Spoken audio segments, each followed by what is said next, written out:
ஒரு சிறிய கிராமத்தில் அரவிந்த் என்ற சிறுவன் வாழ்ந்து வந்தான். அவனுக்கு மிகவும் பிடித்த விளையாட்டு கபடி. பள்ளி முடிந்தவுடன் நண்பர்களுடன் மைதானத்தில் ஓடி சென்று பயிற்சி செய்வான். அரவிந்தின் அப்பா சொல்வார், கபடி வெறும் விளையாட்டு இல்லை, அது தைரியமும் ஒற்றுமையும் கற்றுத்தரும். ஒருநாள் அருகிலுள்ள கிராமத்தில் பெரிய கபடி போட்டி நடத்தப்பட்டது. அரவிந்தின் பள்ளி அணியும் அதில் கலந்து கொண்டது.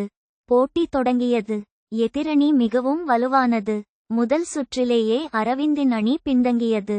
அப்போது அரவிந்த் தனது நண்பர்களிடம் சொன்னான், நாம் பயப்படாமல் ஒன்றாக விளையாடலாம். அடுத்த சுற்றில் அவன் கபடி கபடி என்று சொல்லிக்கொண்டே வேகமாக உள்ளே சென்று 3 பேரை தொட்டு ஓடிவந்தான். அனைவரும் கைத்தட்டினர். இறுதி சுற்றில் முழு அணியும் ஒற்றுமையாக விளையாடி வெற்றி பெற்றது. கோப்பையை வாங்கிய அரவிந்த் சொன்னான், வெற்றி பெற சக்தி மட்டும் போதாது, நண்பர்கள் மீது நம்பிக்கையும் வேண்டும். அந்த நாளிலிருந்து கிராமத்தில் உள்ள எல்லா குழந்தைகளும் தினமும் கபடி விளையாட ஆரம்பித்தார்கள்.